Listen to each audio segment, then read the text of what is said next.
Hello मेरे प्यारे दोस्तों, कैसे हो आप सभी लोग। आई होप कि आप बहुत ही अच्छे होंगे। जैसे कि आप थंबनेल में आपने देखा कि जो आज का जो हमारा टॉपिक है वो बहुत ही मोस्ट इंपॉर्टेंट टॉपिक है, यानी कि इंडस्ट्रियल सिकनेस क्या होती है, उसके हम मीनिंग की बात करेंगे कि और उसके सिंबल्स जो क्या होते हैं उसके बारे में बात करेंगे कि क्या क्या सिंबल्स होते हैं कि वो एक दर्शा सकें कि हमारी जो कंपनी है, हमारी जो इंडस्ट्री है वो है सिकनेस है, यानी कि वो बीमार है। तो इस बारे में आज हम आपसे टॉपिक पर डिस्कस करेंगे। इससे पहले कि दोस्तों, अगर आप हमारे चैनल पर नए हैं तो प्लीज़ चैनल को सब्सक्राइब कर दीजिए, साथ में बेल आइकन को दबा दीजिए, जिससे क्या है कि आपको आने वाली वीडियो की नोटिफिकेशन मिलती रहे सबसे पहले। तो चलिए शुरुआत करते हैं बगैर अपने टाइम को वेस्ट किए हुए कि हमारी जो औद्योगिक बीमारी होती है, जिसको हम बोल सकते हैं इंडस्ट्रियल सिकनेस जो होती है, वो क्या होती है। देखिए, एक एग्जाम्पल के थ्रू हम इस चीज़ को समझेंगे कि हमारी जो इंडस्ट्रियल सिकनेस होती है वो क्या होती है।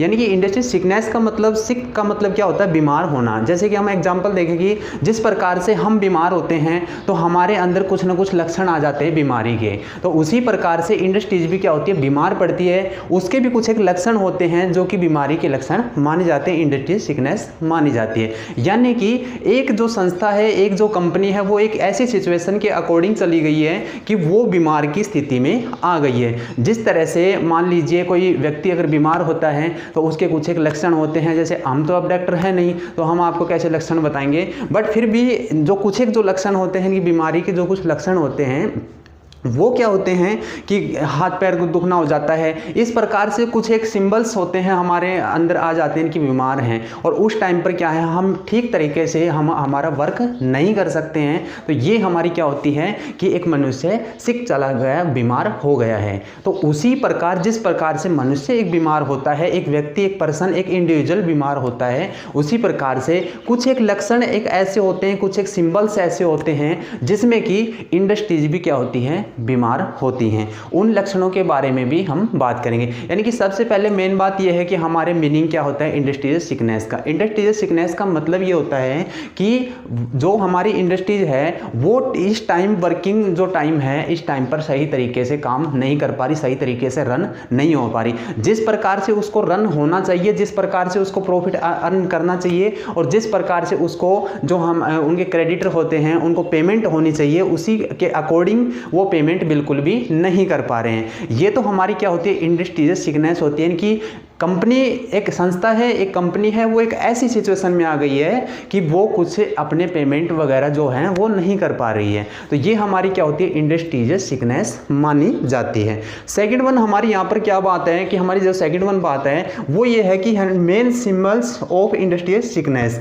यानी कि हमारे कौन कौन से एक ऐसे फैक्टर्स होते हैं जिनमें कि हमें ये पता लग सकता है कि मेन तो बात यही है कि भाई हमें ये पता लगना चाहिए कि ये जो हमारी कंपनी है, ये जो हमारी इंडस्ट्री है वो सिक है या नहीं है। तो उसके कुछ एक सिंबल्स होते हैं जिसके अकॉर्डिंग कि हम इसको देख सकते हैं कि हाँ, हमारी कंपनी सिक है, हमारी कंपनी जो औद्योगिक है और हमारा उद्योग है वो बीमार है। तो उसका सबसे पहला जो सिंबल्स होता है वो क्या होता है, अत्यधिक तैयार माल का एकत्रित हो जाना। यानी कि हमने बहुत सारा प्रोडक्शन किया, जैसा कि हम लगातार कुछ सालों से करते आ रहे थे, उसी के अकॉर्डिंग हमने इस ईयर भी जो है माल का बना दिया, और वो क्या हुआ, सेल आउट हमारा नहीं हुआ है। सेल आउट का मतलब हुआ कि वो हमारा उसी रूट में नहीं बिक रहा है जिस रूट में हमारे पहले से बिक रहा था। और वो क्या चीज़ है जो नहीं बिक रहा, वो कब से चल रही है, लगातार कुछ दिनों से चल रही है। यानी यहाँ पर लगातार से लेंगे, अगर बाई चांस 2 दिन के लिए, 3 दिन के लिए अगर कोई चीज़ आती है उसको हम इसमें इंक्लूड नहीं करते हैं। इंक्लूड हम किसको करेंगे, जब हमारी अत्यधिक तैयार माल का एकत्रित हो जाने, यानी कि बहुत समय से लगातार कोई चीज़ अगर नहीं बिक रही है, तो इसका मतलब पहला सिंबल जाता है कि हमारी जो कंपनी है वो सिक हो रही है, हमारी कंपनी क्या है, बीमार हो रही है। हमारा इसमें सेकंड वन क्या है, इसमें है दायित्व का भुगतान करने के लिए वित्त का अभाव। यानी कि हमारे जो क्रेडिटर्स हैं, हमारे जो लेनदार हैं, कंपनी एक ऐसी सिचुएशन में आ गई कुछ टाइम से पहले से, और अब आगे भी चलेगी, कि वो अपने लायबिलिटी का भुगतान ही नहीं कर पा रही है, उसमें इतनी कैपेसिटी ही नहीं है कि वो अपने दायित्वों का भुगतान कर दे। ये क्या होता है, सेकंड सिंबल होता है कि हमारी कंपनी क्या है, हमारी इंडस्ट्रीज क्या है, वो सिक की तरफ चली गई है, हमारी कंपनी एक बीमार अवस्था में हो गई है। अच्छा जी, हमारा सेकंड वन क्या है, कार्य क्षमता का अनुकूल प्रयोग न होना। देखिए, ये जो हमारे पॉइंट हैं, ये एकदम मैच कर रहे हैं। अगर माल नहीं बिकेगा तो पैसा नहीं आएगा, पैसा नहीं आएगा तो हमारी लायबिलिटीज का भुगतान नहीं हो पाएगा। अगर लायबिलिटी का भुगतान नहीं हो रहा है या फिर कंपनी एक सिचुएशन में नहीं चल रही है, तो इसका मतलब क्या हुआ कि जो वर्किंग जो कैपेसिटी है उसके अकॉर्डिंग क्या है, उसका काम नहीं हो पा रहा है। कैपेसिटी के अकॉर्डिंग क्या है कि कंपनी आज से पहले 10 लाख का टर्नओवर करती थी मान लीजिए, और अब कुछ सालों से 10-5 सालों से क्या हुआ कि वो कंपनी अपना टर्नओवर 5 लाख से ऊपर भी नहीं कर रही, मोर देन 5 लाख भी नहीं कर पा रही है। इसका मतलब क्या हुआ कि एक कंपनी इस सिचुएशन में आ गई 2-4 साल से कि वो 5 लाख से भी ऊपर का टर्नओवर नहीं कर पा रही है। तो इसका मतलब क्या है कि वो कंपनी क्या है, सिक है, वो कंपनी बीमार है। ये हमारा थर्ड जो सिंबल होता है, एकदम मैच किए हुए हैं, मैच कर रहे हैं ये पॉइंट कि अगर हमारी सेल नहीं होगी, अगर हमारी सेल नहीं हो रही तो पैसा नहीं आएगा, पैसा नहीं आएगा तो हम क्रेडिटर का भुगतान नहीं कर पाएंगे। अच्छा जी, हमारा सेकंड वन क्या पॉइंट बनता है, सेकंड वन हमारा पॉइंट बनता है कि लगातार हानि की दशा का होना। जैसा कि मैंने आपको बताया है कि पॉइंट जो चल रहे हैं वो इसी के अकॉर्डिंग चल रहे हैं, सारे मिलते जुलते ही पॉइंट हैं कि हमारे लगातार हानि की दशा हो रही। कंपनी कुछ ऐसी सिचुएशन में आ गई है कि उसकी वर्किंग जो सिचुएशन है वो ऐसी आ गई 2-4 साल से, कुछ टाइम से लगातार चल रही है कि वो लॉसेज ही गेन कर रही है, प्रॉफिट तो उसको हो ही नहीं रहा। प्रॉफिट अगर होगा तो फिर कंपनी सिक नहीं मानी जाएगी। अगर लगातार अगर प्रॉफिट हो रहे हैं तो कंपनी सिक नहीं है, कंपनी बिल्कुल अकॉर्डिंग टू सिचुएशन ठीक है। बट यहां पर कंपनी क्या है कि हानि की तरफ जा रही है, लॉसेज की तरफ जा रही है, उसको लॉस गेन हो रहे हैं। तो इसका मतलब क्या है, लॉस अगर गेन होते हैं तो इसका मतलब क्या होता है कि कंपनी सिक की तरफ है। और लॉस ये नहीं है कि अब हमें लॉस हो गया तो कंपनी सिक हो गई, नहीं। सिक कब मानी जाती है कंपनी, जब हमारे लॉसेज लगातार होने लग जाते हैं।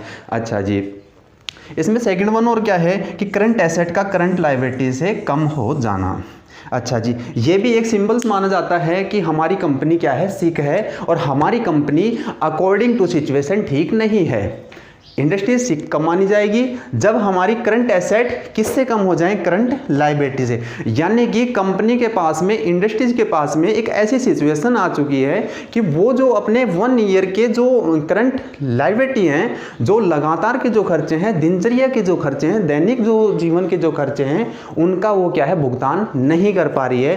तो भुगतान नहीं किस प्रकार से नहीं कर पा रही कि भाई जो हमारी करंट लायबिलिटी है, जितनी भी हमारी 10 लाख की मान लीजिए आज हमारी करंट लायबिलिटी है, बट उसके पास में इतना कैश नहीं है कंपनी के पास में, या फिर इतनी उसके पास में एसेट्स नहीं है जिसका कि वो किससे भुगतान कर दे, हमारी करंट एसेट से भुगतान कर दे, कैश से उसका भुगतान कर दे हमारे क्रेडिटर्स का। अच्छा जी, ये हमारी बात हो गई क्या क्या सिंबल्स होते हैं, मेन सिंबल्स होते हैं जो कंपनी इंडस्ट्रियल जो या फिर कंपनी बोल सकते हैं जो कि सिक की तरफ है। जिस प्रकार से जो एक मनुष्य होता है वो सिक होने पर, बीमार होने पर कुछ एक काम नहीं कर पाता है, उसी प्रकार से एक जो कंपनी होती है, एक इंडस्ट्री जो होती है, वो भी अपने काम को नहीं कर पाती। जो कि ये 3-4 जो पॉइंट थे मैंने आपके सामने डिस्कस किए। तो आई होप कि आप समझ गए होंगे कि जो कंपनी जो सिक होती है, इंडस्ट्री सिकनेस होती है, वो क्या होती है। कंपनी एक बीमार अवस्था में आ जाती है, वो कुछ एक कार्य जो हमारे रेगुलरिटी के जो कार्य होते हैं वो नहीं कर पाती है, तो हमारी क्या होती है, कंपनी सिकनेस मानी जाती है। आई होप कि आपको वीडियो बहुत ही अच्छी लगी होगी। अगर वीडियो अच्छी लगी तो कमेंट सेक्शन में मुझे जरूर बताएं कि वीडियो आपको कैसी लगी।